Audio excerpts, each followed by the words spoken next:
तो उस असुर को लेकर के भगवान उस गुफा में गए और गुफा में मुचुकुंद के पीछे जाकर के छुप गए। क्यों क्यों छुप गए? क्योंकि भगवान ने सोचा कि इस दुष्ट को मैं अपने हाथ से क्या मारूंगा, चलो अपने भक्त के हाथ से ही इसका उद्धार करा देता हूं। क्योंकि दोबारा से जो है भक्त को भी जगाना था जो बहुत लंबे समय से सो रहे थे। तो जब ये सब देखा, इस तरह की स्थिति जो है, तो उसने आकर के भगवान के ऊपर प्रहार किया है। जैसे भगवान के ऊपर प्रहार किया, भगवान को लात से जो है, तो तभी क्या हुआ कि तुरंत जो है भगवान की जो है, सॉरी, भगवान तो छिपे हुए थे। तो मुचुकंद को देख करके बोलता है वो जो काल यवन नामक जो असुर था है, जो भगवान को मारने के लिए दौड़ रहा था पीछे पीछे, भगवान उसके आगे आगे भाग रहे थे। कहते हैं कभी कभी हमारे भक्त लोग बोलते हैं कि बताइए हैं, भगवान जो है कैसे हमारे ठाकुर जी है, भगवान हमारे कैसे हैं कि बताइए, एक असुर से ही जो है वे क्या हो गए, भयभीत हो गए हैं। हमारे ठाकुर जी बताइए एक असुर से भयभीत हो गए, एक असुर को जो है छोड़ करके चले गए। बताइए कैसे वे लड़ेंगे, कितने वे कोमल है, रण छोड़ है, बताइए।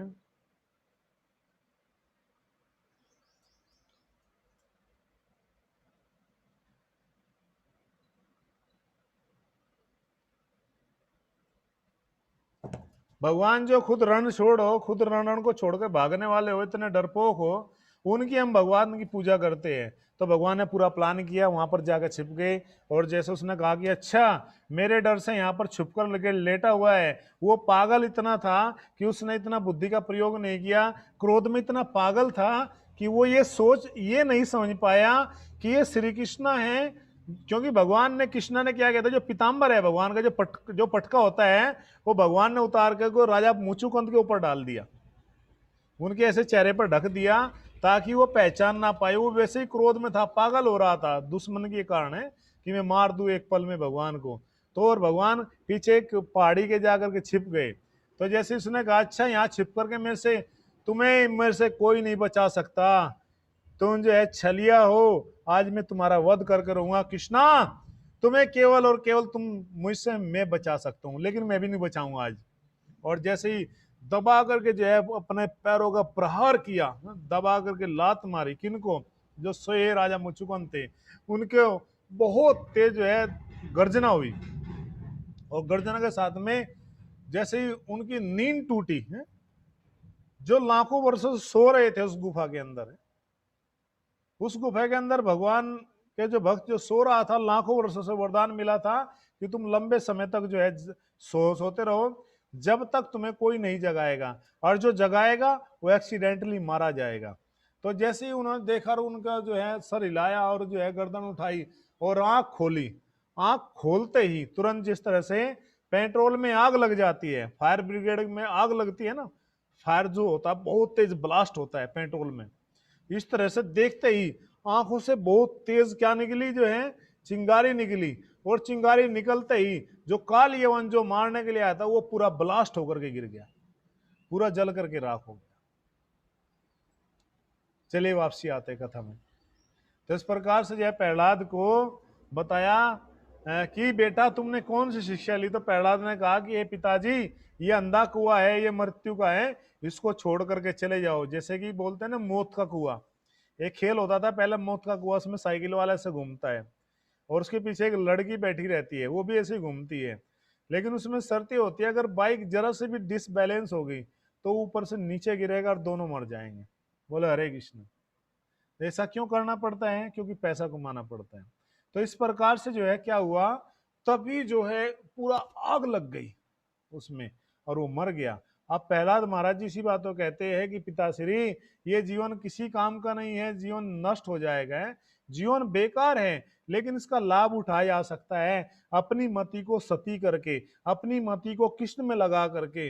हे पिताश्री, ये अंधे कुएं के समान है और जिन भोगों में तुम डूबे हुए हैं, चरवित चरुण नाम है, वे तो भोग जो है चूसे जा चुके हैं। जैसे कि हमारे यहाँ गन्ना होता है, हमारे क्षेत्र में गन्ने का बेल्ट है पूरा, तो हमारे यहाँ जो गन्ना होता है उसको छीलते हैं और बहुत अच्छी अच्छी क्वालिटी का गन्ना होता है। एक गन्ना होता है कोजा 64, उसका नाम है कोजा 64, उसकी प्रजाति का नाम है। उतना स्वीट होता है, इतना मीठा होता है, उसमें इतना रस होता है कि जो है अगर एक बार भी आप एक जो है एक बार तो पूरा मुंह आपका रस से भर जाएगा, जूस से भर जाएगा। तो बहुत ही सॉफ्ट होता है, तो उसको चूसते हैं। क्यों चूसते हैं? क्योंकि उसमें रस होता है। लेकिन कभी कभी क्या होता है कि उस गन्ने को पहले से किसी ने चूस लिया हो, उसका जो छोटा सा जो पार्ट होता है जो मुंह में तोड़ते हैं, उसको बड़कुल्ला बोलते हैं। पहली बार वर्ड सुना होगा आप लोगों ने, बड़कुल्ला बोलता है, छोटा सॉफ्ट होता है। और उस गन्ने का नाम भी रसगुल्ला बोलते हैं, रसगुल्ला जैसा मीठा होता है। तो कहते हैं कि जो वो गन्ने का जो बड़कुल्ला होता है, जब उसको चूस लेते हैं, चूसे क्या करते हैं, नीचे फेंक देते हैं लोग। और कभी कभी कुछ बच्चे होते हैं जिनको जानकारी नहीं होती, तो वो बेचारे क्या सोचते हैं, जो बेचारे गरीब होते हैं, जिनको गन्ना नहीं मिलता, तो वो क्या करते हैं, उस गन्ने का वो जो बड़कुला चूसा हुआ है, उस छिलके को उठाएंगे, उसमें चूसना शुरू करेंगे। लेकिन उसमें से पहले ही रस जा चुका है, रस पहले ही चूसा जा चुका है। तो ठीक इसी प्रकार से हम लोग भी जो इस संसार में जो इंद्र तृप्ति करना चाहते हैं, वो रस पहले ही चूसा जा चुका है। रस चूसने का मतलब क्या है कि जो भोग है वो पहले ही दूसरी योनियों में जीव जो है भोग भोग करके आए है। जीवन जो है भोग करने के लिए नहीं है, करोगे भोग तो होगा रोग, सीधी सी बात है। करो योग रहोगे नहीं रोग, ये आजकल बड़ा स्लोगन चलता है।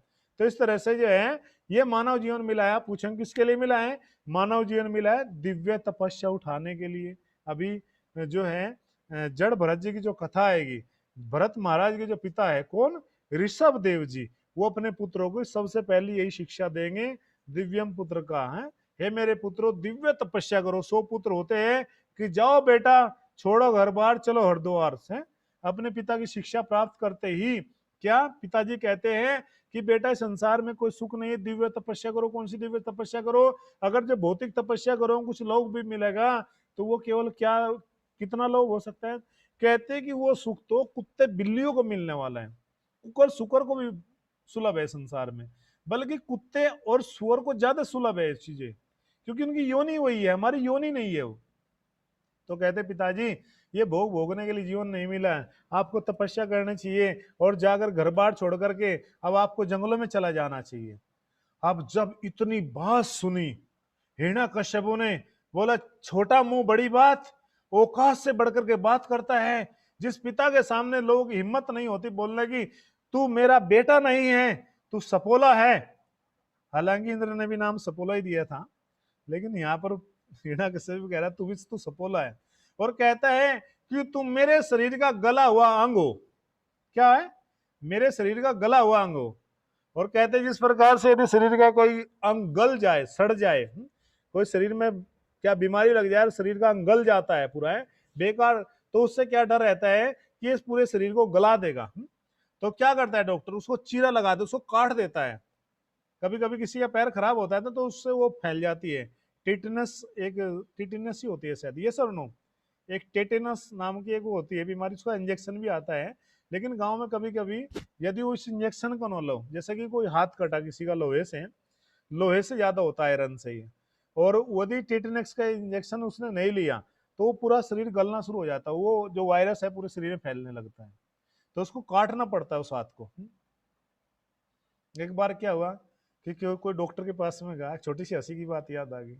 तो डॉक्टर के पास में जब वो गया तो क्योंकि हिरण्यकश्यप का तो वध होना है, डोंट वरी, उसकी चिंता मत मानो, उसका तो होना ही है, ठीक है ना। तो जब डॉक्टर के पास में गया तो उसने डॉक्टर से कहा कि डॉक्टर साहब मेरा जो पैर है वो नीला हो गया है। तो डॉक्टर ने कहा कि हाँ भाई तुम्हारा पैर जो है नीला हो गया है बिल्कुल, और ये जो पैंट ऊपर करो देखना पड़ेगा। तो देखा वो पूरा पैर नीला हो गया था उस व्यक्ति का। तो डॉक्टर ने कहा देखो पूरा पैर नीला हो गया, अब ये पैर काटना पड़ेगा। क्यों? क्योंकि अब इसमें वायरस आ गया है, अब ये पूरा शरीर गल जाएगा, तुम मर जाओगे, इसलिए अच्छा है कि पैर कटवा लो और तुम ठीक हो जाओगे। कहा कि ठीक है। तो वो डॉक्टर ने जो है क्या किया, आधा पैर काट दिया। अब आधा पैर काट दिया उसने, दोबारा से जो है फिर देगा कुछ समय बाद, जो ठीक हो गया पैंट पहनी तो फिर देगा उसका उसका जो ऊपर का हिस्सा जो था घुटने के ऊपर का, वो भी नीला हो गया। तो दोबारा फिर गया डॉक्टर के पास में, तो कहा कि देखो मेरा पैर दोबारा से फिर नीला हो गया, आपने काटा था। तो फिर डॉक्टर ने कहा एक्चुअली ये तो गड़बड़ होगी, एक्चुअली तुम्हें कोई वायरस नहीं हुआ, बल्कि ये जो जींस है ये रंग छोड़ती है। क्या हुआ? ये जो जींस है ये रंग छोड़ती है, वो जींस नीली थी, जींस भली जींस थी, डुप्लीकेट जो जींस होती है ना, जब हम कोलिटा में पहनते थे वो रंग छोड़ देते, डुप्लीकेट जींस जो होती है, और उसमें कभी कभी कल करते हैं। तो वो तो जो है भैया तुम्हारा पैर जो नीला हुआ था वो तो एक्चुअली जो है कलर के कारण हुआ था, तुम्हारा तो पैर ठीक ठाक है। बाद में पता लगा कि वो डॉक्टर बेचारा आरक्षण का था, रिजर्वेशन से भर्ती हुआ था डॉक्टर, उसको जानकारी नहीं थी। तो इसलिए बोलते हैं ना कि हकीम जान नीम हकीम खतरे जान, ऐसा कुछ एक गांव में कहावत है। यानी कि अधूरा जो ज्ञान है, poor funds of knowledge is a danger thing है। यानी कि लिटिल बिट्स जो अधूरा जो ज्ञान होता है वो खतरनाक होता है बहुत ज्यादा कभी कभी। चलिए खैर नेक्स्ट वापसी आते हैं। तो बात आई थी शरीर के गले अंग से। तो हिरण्यकश्यप ने कहा कि जो तुम्हारा जो तुम मेरे शरीर के गले हुए अंग हो तुम्हें काट के फेंक देना चाहिए इस तरह से, जाओ ले जाओ इसको उठा करके, और यदि ये सुधरे नहीं तो इसको जो है बिना मेरी परमिशन के फांसी पे चढ़ा रहे, इसको मार देना, फेंक देना नदी में, जला देना, इसको छोड़ना मत इसको। तो दोबारा फिर प्रहलाद को ले जाएगा गुरुकुल में। तो प्रहलाद ने तो फिर वहीं आकर के फिर वही काम शुरू कर दिया। जैसे दोबारा से फिर प्रहलाद महाराज जी ने क्या किया, अपना संकीर्तन शुरू किया, दोबारा से फिर प्रचार शुरू किया। तो तभी क्या हुआ कि जो है फिर घबरा गए और प्रहलाद को लाया गया पिताजी के पास में। पिताजी ने प्रहलाद को उठा करके जो है शिकायत सुनते दूर पटक के मारा है, फरस पे जो है उठाकर अपनी गोदी से ऐसे पटक के मारा। किसको मारा पटक करके? प्रहलाद को। कहा कि ये मेरा बेटा ही मेरा शत्रु है, और कहा कि इसको जो है कहाँ फेंक दो, जाओ पहाड़ी पे लेके जाओ, पहाड़ी से नीचे फेंक देना इसको। और जैसे ही पहाड़ी पे लेकर के गए असुर और उसको नीचे फेंका तो देखा, भगवान विष्णु ने देखा कि मेरे भक्त की लज्जा जान खतरे में है। तो भगवान विष्णु क्या लेकर के आए, एक अष्टदल का कमल लेकर के आए, 8 पखड़ी वाला कमल लेकर के आए और प्रहलाद के नीचे ऐसे कर दिया। और प्रहलाद जैसे आगे गिरा उसके ऊपर, प्रहलाद ऐसे लेटे जैसे डल्लप के गद्दे पे लेटता है बच्चा। तो प्रहलाद जो है फिर जगे और फिर भगवान ने उनको जो है क्या कर दिया, एक एक जो जो जो चारे की जो गाड़ी थी जो नगर की ओर आ रही थी, उस राज्य की ओर जा रही थी, महल की ओर, उसमें लिटा दिया प्रहलाद को। और प्रहलाद क्या हुआ, सकुशल जो है क्या हो गए, अपने कहां पर पहुंच गए, घर में पहुंच गए। जब हिरण्यकश्यप ने देखा कि ये प्रहलाद जो है, हरे कृष्णा, मुकेश गोयल प्रभु जी का भी स्वागत करते हैं जो हमारे साथ में बटाला अमृतसर से जुड़े हैं। प्रभु जी पहली बार हमारी क्लास में आए हैं, उनके लिए परिवार की मंगल कामना करते हैं। यस, और वीडियो ओपन कर सकते हैं मुकेश जी। तो प्रभु जी हमारे साथ में जुड़े हैं। प्रभु जी हमारे बड़े अच्छे मित्र हैं और लगभग 8 साल पहले प्रभु जी और माता जी जो है वृंदावन में आए थे, जब हम वृंदावन में रहते थे। प्रभु जी हमारे संपर्क में रहते हैं। स्वागत है आपका प्रभु जी, हरे कृष्णा। तो प्रहलाद को जो है इस तरह जब देखा कि मेरा बेटा तो बच गया है, तो प्रहलाद ने कहा कि एक काम करो, जो हमारे तय खाने में जहां पर जहरीले नाग रहते हैं, विषैले सांप रहते हैं, जिनको दूध पिला पिला करके हमने उनका विष बढ़ा करके रखा है। क्योंकि पहले जो असुर होते थे, जो उनकी बात नहीं मानता था, तो उस तय खाने में उस व्यक्ति को फेंक देते थे और उसको डस डस के सांप ही मार देते थे, इसको वहां डाल दो। जैसे प्रहलाद को उस स्थान पर डाला गया और देखा कि प्रहलाद महाराज जो है वहां पर भी बिल्कुल उनके साथ में खेल रहे हैं, पूछ रहे हैं कि हाउ आर यू नाग बाबा, कैसे हो आप, मणि वणि आई कि नहीं आपकी, है सब ठीक ठाक है ना। और वो सब सांप भी जो है जैसे कि पहले से वेट कर रहे थे, प्रहलाद के साथ में संकीर्तन कर रहे हो भी। प्रहलाद वहां पर भी नहीं मरे, वहां पर भी बच गए। प्रहलाद को जो है फिर जो है, प्रहलाद का एक मित्र था, वो बड़ा तांत्रिक था, उसने कहा अरे मित्र जो है आपने बहुत सारा प्रयास किया, हम बताते एक प्रयास करो। बोला क्या करो? बोला कि जो है इसको जो है तेल के कढ़ाई में जलाते हैं, तेल इकट्ठा किया गया, बहुत सारे ईंधन इकट्ठा किया, अग्नि जलाई गई, तेल को तपाया गया और प्रहलाद को जो है लाया गया वहां पर असुरों के द्वारा, इस कढ़ाई में जो है कूदो, जाओ। तो प्रहलाद को जब प्रहलाद ने कोई विरोध नहीं किया, प्रहलाद ने देखा, एक बार भगवान का स्मरण किया और प्रहलाद देखते हैं कि उस जो तेल का जो बहुत बड़ा कढ़ाया था, बहुत बड़ा जो बर्तन था, कढ़ाया शब्द समझ में ना आ रहा तो बहुत बड़ा बर्तन होता है जिसमें उबाला जाता है। तो उस जो है बर्तन में देखा कि एक चींटी जो है उबलते हुए खोलते हुए तेल के ऊपर से जा रही है। तो प्रहलाद रहे थे दंग रहे, अरे मेरे भगवान ने जब इस चींटी का कुछ नहीं बिगड़ सकता तो मेरा क्या बिगड़ सकता है। प्रहलाद उस कढ़ाई में कूद गए और ऐसे स्नान कर रहे थे जैसे हम लोग हमाम में स्नान करते, लाइव ऑयल की साबुन से स्नान करते हैं। प्रहलाद बाहर आ गए, में कुछ नहीं बिगड़ा, तो बड़े घबरा गए हैं। दूसरे ने कहा कि इसको जो है जहरीली खीर खिलाओ, विष दो इसको। प्रहलाद को जो है विष दिया गया, खीर खिलाई गई, क्योंकि प्रहलाद को खीर बहुत प्रिय थी। तो प्रहलाद ने जब देखते हैं कि जो है प्रहलाद खीर खा के सो गए, और सुबह हिरण्यकश्यप वेट कर रहे थे कि कब सुबह हो और मैं जो है झूठ मूठ के नाटक करूं और प्रहलाद का हैप्पी बर्थडे हो जाए, प्रहलाद मारा जाए। प्रहलाद सुबह सुबह गए महल में, 4 बजे पहुंच गए अगले दिन। जाके कहते हैं, अरे प्रहलाद तुम उठे नहीं हो, कैसे हो प्रहलाद? क्योंकि हिरण्यकश्यप ने सोचा था कि ये तो बिल्कुल मारा गया होगा है, ये तो बिल्कुल उठ ही नहीं पाएगा ना, मारा गया होगा बिल्कुल, प्रहलाद तो जो है उसका क्या होगा, कुछ भी नहीं होगा, और मैं झूठ मूठ के मगरमच्छ वाले आंसू बहाऊंगा। तो इतना सुनते ही जैसे ही कहा हिरण्यकश्यप ने कि अरे प्रहलाद आप कैसे हो बेटा, तो इतना कहते ही प्रहलाद कहता, पिताश्री मैं आपकी कृपा से बिल्कुल सही हूँ। प्रहलाद जी खड़े हो गए, बेड से उठकर खड़े हो गए और कीर्तन करने लगे। ये देख करके हिरण्यकश्यप ने माथा पीटने लगा कि ये मेरा शत्रु है कोई बहुत बड़े जन्म का है, ये बिल्कुल भी मेरे वश में नहीं आ रहा हूं। तभी क्या हुआ, प्रहलाद महाराज की जो है एक बुआ थी, प्रहलाद अर्थात हिरण्यकश्यप की एक बुआ थी जिसका नाम होलिका था। कहीं कहीं उसको ढूंढी का भी बोलते हैं, कहीं कहीं नाम उसका ढूंढी का भी आता है, लेकिन उसका नाम होलिका के नाम से हम जानते हैं। तो उसको जो है एक वरदान मिला था अग्निदेव का कि वो जो है यदि वो अग्नि में भी कूद जाए तो अग्निदेव उसका कुछ नहीं बिगाड़ेगा। तो उसने कहा अरे भाई तुम, उसके पास भी मैसेंजर में फोन किया, व्हाट्सएप कॉल की हिरण्यकश्यप ने, वीडियो कॉल करके कहा कि बहन जल्दी से आओ, यहाँ मामला गड़बड़ है, तुम्हारे पास जो वरदान है उसका यूज करो कुछ है। तो उसने कहा अरे भाई तुम घबराते क्यों, मेरे पास तो ऐसा वरदान है कि जो ये प्रहलाद है ना, इसका ये बिल्कुल ठीक हो जाएगा। कैसे ठीक हो जाएगा? बोला कि मैं इसको अपनी गोद में लेके बैठूंगी और तुम इकट्ठा इकट्ठा बस गांव का इकट्ठा ईंधन इकट्ठा कर लो। किसी की लकड़ी गोसे उपले सब इकट्ठा करने लगा और खूब बड़ा पहाड़ बना दिया गया, खूब ऊंचा पहाड़ बना, 3-4 मंजिल का जब पहाड़ बनाया गया इतना बड़ा, तो वहां पर जो है हिरण्यकश्यप की जो बहन ही थी होलिका, वो एक उस शोल को ओढ़ करके, जो अग्निदेव ने जो उनको शोल दिया था वरदान में, उस शोल को ओढ़ करके बैठ गई है और बैठ करके जो है अग्निदेव का आह्वान करने लगी। तो कहती है कि तो जैसे ही अग्निदेव का आह्वान किया, अग्निदेव को स्मरण किया, अग्निदेव को बुलाया गया और जो है प्रहलाद को लेकर के जैसी वो बैठी और जो है अग्नि लगाई गई है, और जो सब भक्त लोग थे संसार में, सब लोग रो रहे थे, चिल्ला रहे थे, लेकिन इतना बड़ा दुष्ट था वे कुछ नहीं कर सकते थे, दुखी थे।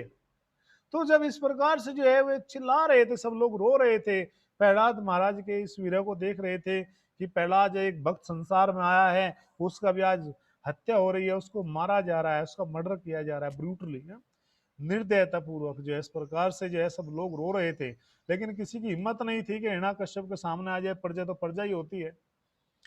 तो तभी जो है जैसे आग लगाई गई है और जो अग्नि जल करके ऊपर तक आने लगी, जैसी अग्नि ऊपर तक आई, अग्नि जलते जलते तभी क्या हुआ कि जो है जो आग थी वो जैसे ही उसमें लगी, लगनी ईंधन में लगी, ईंधन के साथ साथ सबसे पहले जो आग थी वो जो होलिका थी है, वो उसके शोल में सबसे पहले लगी। जो सुरक्षा कवच लेकर लेके बैठी थी, जो वो जो है फायर प्रूफ लेकर के बैठी थी है, कहते हैं ना bullet proof, fire proof, water proof है, सबसे बड़ा प्रूफ लेके बैठी, सबसे उसमें ही लगी, प्रूफ ही खराब हुआ। तो कहती है जब उसमें आग लगी, कहती है अग्निदेव ये क्या मजाक चल रहा है, आपने मुझे वरदान दिया था कि जो है मेरा कोई कुछ नहीं बिगाड़ पाएगा, मैं बिल्कुल सुरक्षित रहूंगी, और ये जो आप देखो कि आपके बनाया है डुप्लीकेट है, क्या इसकी वैलिडिटी खत्म होगी क्या? आपने मुझे बताया कि नहीं, मैं पहले से रिचार्ज करा लेती, फायर प्रूफ का मैं पहले रिचार्ज करा लेती, या मैं अपने आप को क्या करती, थोड़ा सा मैं किसी तरह से जो है बच सकती थी, लेकिन ऐसा क्यों हुआ है, ऐसा क्यों हुआ ये बताइए आप मुझे। ये तो बड़ा ही मतलब विचित्र बात है कि इस प्रकार से जो है मेरे साथ में मजाक हो रहा है, अर्थात मेरी हत्या करने का प्रयास किया जा रहा है। जैसे लोग कहते हैं ना कि ये विपक्ष वालों की चाल है, विपक्ष वालों की चाल है कि ये जो है इन देवताओं की चाल है, ये क्या हो रहा है, मुझे बचाते क्यों नहीं ये, तो मुझे मेरे साथ में ये क्यों हो रहा है मुझे। उसको लगा कि भैया आज तो मैं फंस गई। तो वहीं पर ही अग्निदेव जी प्रकट हो गए, कहते हैं मूर्ख स्त्री, ए पागल स्त्री, तुम्हें इतनी बुद्धि नहीं है क्या? मैंने जो वरदान दिया था वो इसलिए दिया था कि तुम निर्दोषों की रक्षा करोगी, निर्दोष लोगों की रक्षा करोगी, और यदि तुम अग्नि में भी इसको लेकर के कूदोगी, किसी की रक्षा करोगी, तो सबको कुछ नहीं बिगाड़ पाएगा, तुम्हारा कुछ नहीं बिगड़ेगा। लेकिन तुमने तो उल्टा काम करते, मूर्ख हो गया तुम परम भक्त की जो है हत्या करने के लिए चली थी, बताइए। जिसके जीने जीवाने वाले के जो है, मारने वाले के 2 हाथ है, तो बचाने वाले के सहस्त्र हाथ है। भगवान का एक नाम है षडभुज है, सहस्त्र भुज, सहस्त्र जिसकी भुजाएं है, वो अपने हजारों हाथों से रक्षा करता है। इसलिए चैतन्य चैतन्य बोलते हैं कि मारे कृष्ण राखे की और राखे कृष्ण मारे की, अर्थात जिसको भगवान मारना चाहते हैं उसको कौन बचा सकता है। हिरण्यकश्यप को कौन बचा पाया, कंस को कौन बचा पाया, रावण को कौन बचा पाया है, हिरणाक्ष को कौन बचा पाया, दंत वक्र को कौन बचा पाया, शिशुपाल को कौन बचा पाया। जिसको भगवान मारना चाहते हैं उसको बचा नहीं सकता है। और कहते हैं राखे कृष्ण मारे की, और जिसको भगवान बचाना चाहते हैं संसार की सारी ताकत लगा दो है। जब पांडवों का युद्ध होने जा रहा था महाभारत का, तब उस समय माता कुंती भगवान के पास आई थी, हाथ जोड़े कहती है, हे कृष्णा मुझे पता है कि जो कौरवों की सेना है वो महासागर के समान है, महासागर के समान है, जिसका एक छोर से दूसरे छोर का पता नहीं है कि कितने उसमें सैनिक है, कितने घुड़सवार है, कितने रथ, अति रति महारथी, और बड़े बड़े महारथी है इसमें, ऐसे ऐसे महारथी है कि जिन्होंने जीवन में कभी पराजय का मुंह नहीं देखा। कौन थे ऐसे जिन्होंने कभी पराजय नहीं देखी थी जीवन में, कभी जो हारे नहीं थे, कौन थे कौरवों की सेना में, कौन बताएगा। शॉर्ट में ही नाम है, बहुत छोटा नाम है, कि जिन्होंने अपने गुरु से भी लड़ करके विजय प्राप्त कर ली थी। ऐसे से लोग हैं, कृपाचार्य है, द्रोणाचार्य है, जो है इतने बड़े बड़े अतिरथी कर्ण विकर्ण, इतने बड़े बड़े जो है दुशासन है, दुर्योधन है, ऐसे से महारथी है, तो वे मेरे 5 पुत्र कहाँ टिक पाएंगे। तो भगवान ने उस समय बहुत सुंदर बात कही थी, वो बात हमें याद रखनी चाहिए। भगवान ने कहा था, बुआ जब माता कुंती ने कहा कि ये मैं 5 पुत्र आपकी झोली में डालते हुए कृष्ण, मुझे नहीं पता क्या होने वाला है महाभारत के युद्ध में, लेकिन मेरे पुत्रों की आप रक्षा करना।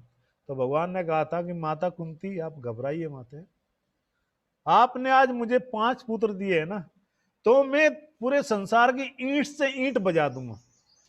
ये कहावत है, ये ईंट से ईंट बजाने का मतलब होता है कि मुझे चाहे पूरे कुछ भी करना पड़े, A to Z धर्म नीति सब तोड़ना पड़े, लेकिन मैं तुम्हारे 5 पुत्रों को वापसी आपकी इसी झोली में लेकर के आऊंगा।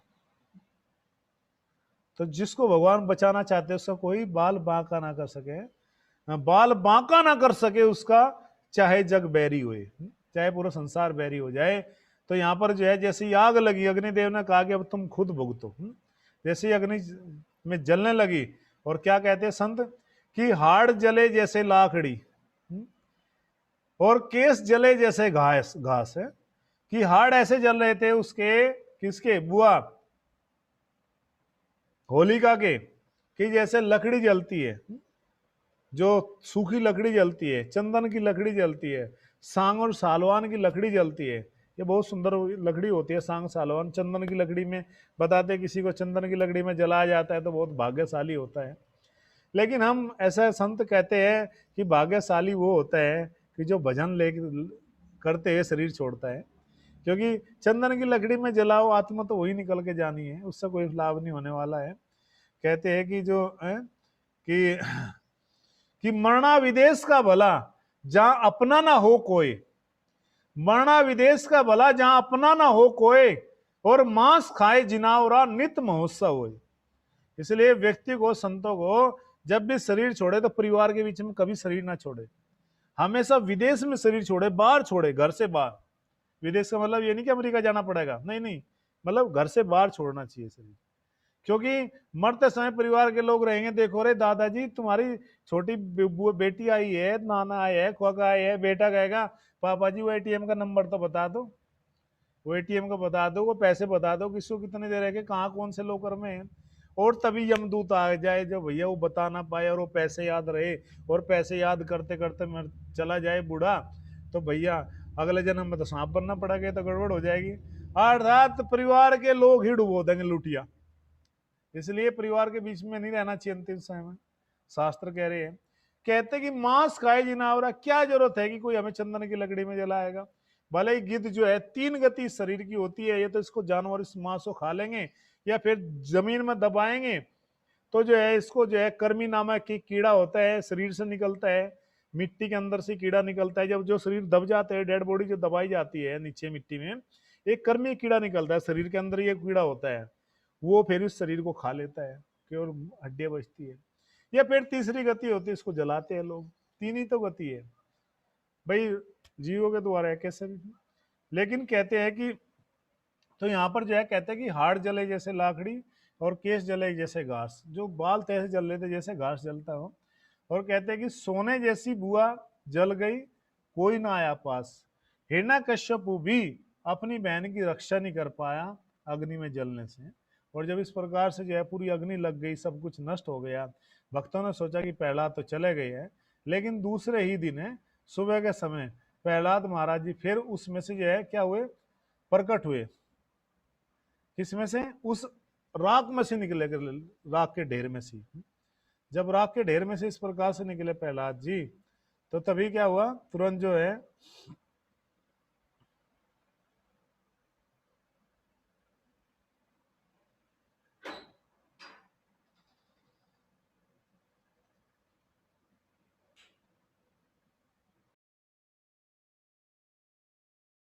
हमारा नेट जो है वो खत्म हो गया था, फिर दूसरे उस पर करना पड़ा स्लॉट, दूसरे सीन में। यस, तो जब इस प्रकार से हिरण्यकश्यपु ने, हिरण्यकश्यपु को ये सब बातें जो है देखी कि किसी प्रकार से कोई प्रयास नहीं मेरा सफल हुआ, मेरे सारे प्रयास अधूरे रह गए, तो हिरण्यकश्यपु ने जो है अंतिम चाल चली है। हिरण्यकश्यपु ने सोचा कि जो भक्त प्रहलाद है, इसको जरूर पता होगा विष्णु कहाँ है, एक काम करता हूँ, छल के काम करता हूँ, अब सीधे नहीं आने वाला, अगर मैं विष्णु को ही मार दूं जिसका ये भक्त है, तो ये भी आराम से मारा जाएगा। तो कहा कि अरे प्रहलाद, ये बताओ, मैंने बहुत प्रयास किए, तुम बिल्कुल हार नहीं मान रहे हो, और ये बताओ कि तुम्हारा विष्णु कहाँ रहता है, तुम्हारा जो विष्णु है वो कहाँ रहता है, चलो हमें मिलवाओ। मानो इस तरह से बच्चे को थोड़ा प्रलोभन दिया गया है। तो प्रहलाद ने कहा कि पिताश्री, मेरा जो विष्णु है वो सभी जगह रहता है, धरती में, आकाश में, पाताल में, सब जगह रहता है, भक्तों के हृदय में रहता है, अपने धाम में रहता है, सब जगह रहता है। बोले नहीं नहीं नहीं, फिर बताओ, अच्छा जी ये बताओ, यहाँ ये महल है, इस महल में बताओ, ये हमारे पीछे महल है, इसमें बताओ यहाँ पर क्या, कहाँ पर है, यहाँ पर दिखाई देता है कहीं? चलो छोड़ो, ये बताओ, ये जो सामने वाला खंबा है इसके अंदर है? प्रहलाद ने कहा पिताश्री, मेरे मेरे भगवान सब जगह रहते हैं। अच्छा बताओ, ये जो खंबा है इसमें है? बोला हाँ इसमें है। बोले पक्का? बोला हाँ इसमें है। हालांकि भगवान वहां नहीं थे, लेकिन भक्त का मान रखने के लिए भगवान उस खंबे के अंदर ही प्रकट हो गए। जैसे भगवान उस खंबे के अंदर प्रकट हो गए हैं, तो प्रहलाद ने देख लिया भगवान उसके अंदर विराजमान हो गए हैं, तो कहा कि पक्का? बोला हाँ। तो हिरण्यकश्यप बहुत जोर से हंसा। सैनिकों, सेनापति, इस महल को चारों तरफ से घेर लो, इस कमरे को चारों तरफ से। बताते हैं 20,000 सैनिक उस कमरे को घेर कर खड़े हो गए। कहीं से भी रत्ती भर भी ऐसी जगह नहीं थी कि सांस भी निकल जाए, सांस भी चोरी हो जाए वहां से। विष्णु तो कैसे निकल के भागे। और कहा कि यही है? बोला हाँ। तो हिरण्यकश्यप जो बड़ी सी गदा जिसके पास वो मलयुद्ध करता था, अभ्यास करता था, उसको लेकर के आया। कहा कि क्या यही यही विष्णु है? बोला हाँ यही विष्णु है।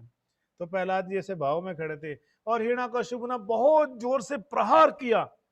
जैसे ही बहुत जोर से प्रहार किया, इतना प्रहार हुआ कि जो है बताते हैं कि ऋषि मुनि जो है, जो कहां पर जो है कंदराओं में, हिमालय में बैठ करके तपस्या कर रहे थे, ध्यान कर रहे थे, उनका ध्यान भंग हो गया। बड़े बड़े योगियों की जो मुद्रा थी वो भंग हो गई, समाधि भंग हो गई है। चारों तरफ से जो है आकाश से जो है क्या होने लगे, जो है अद्भुत जो है गर्जना हुई।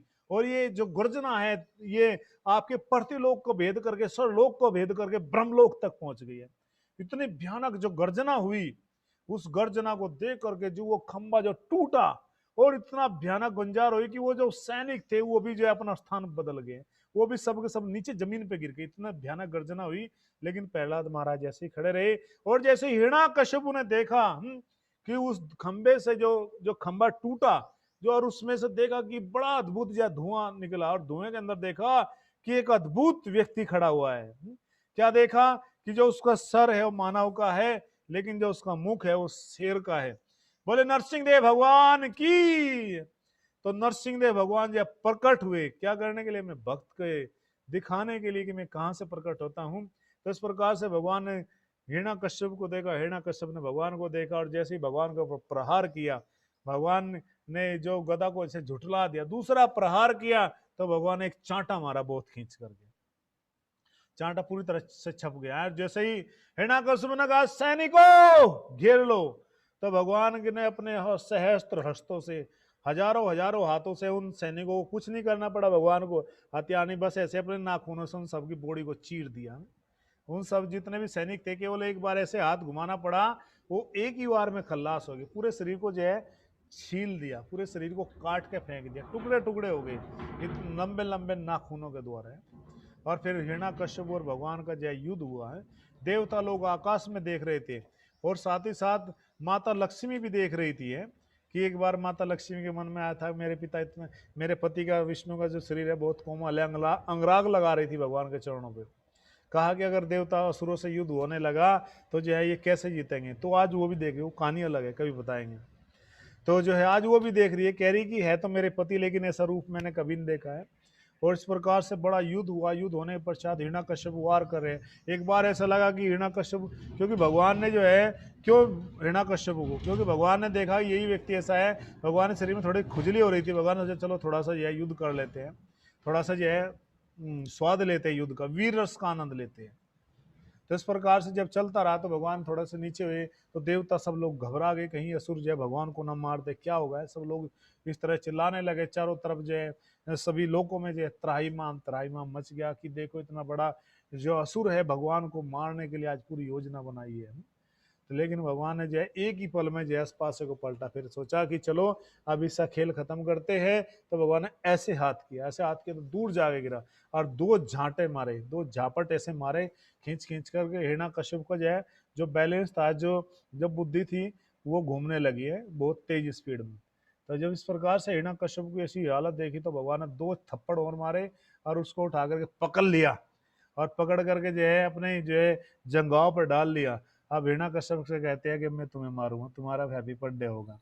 हिरण्याकश्यप कहता है कि नहीं मार सकते। क्यों नहीं मार सकते? कहता है ना आकाश में ना मुझे ना कोई आदमी मारेगा ना मानव। बोला देख लो, ना मैं आना मानव हूँ, ना मैं दानव हूँ, ना मैं कुछ हूँ। ना बोला अस्त्र से, बोला ना अस्त्र है ना शस्त्र है। बोला कोई दिन में ना रात में, बोला ना दिन है ना रात है। कहता है कि अब जो है आकाश में पाताल में, बोला देखो मेरी जंगा के ऊपर बैठे हुए हैं। कहा कि अंदर ना बाहर, बोला देखो बाहर दहलीजे बैठे हो। बोला रात में ना दिन में, बोला देखो संध्या का समय है। अब कुछ भी ऐसा तुम्हारे पास में कोई ऑप्शन है? सारे ऑप्शन गिनाए, सब चीजें गिनवाई किसने? हिरण्याकश्यपु ने। लेकिन लास्ट तक वो ये डिसाइड नहीं कर पाया कि मैं कैसे बचूं।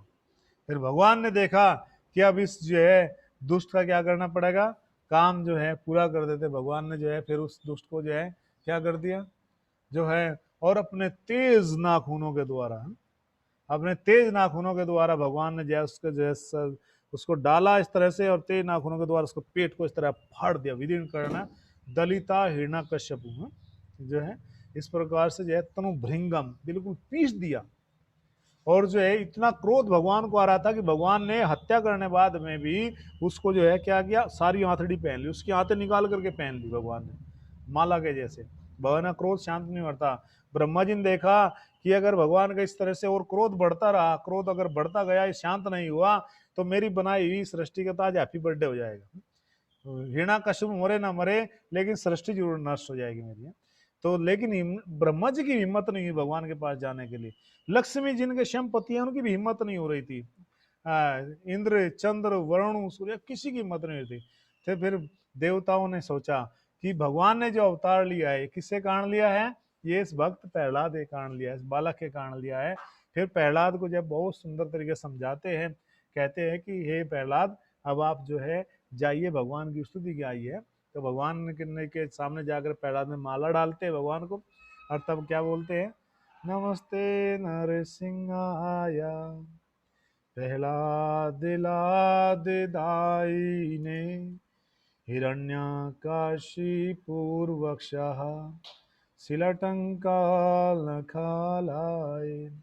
इतो नरसिंहा परितो नरसिंहा यतो यतो यामि ततो नरसिंहा बहिर्नरसिंहा हृदय नरसिंहा नरसिंहमादिम शरणम प्रपदे।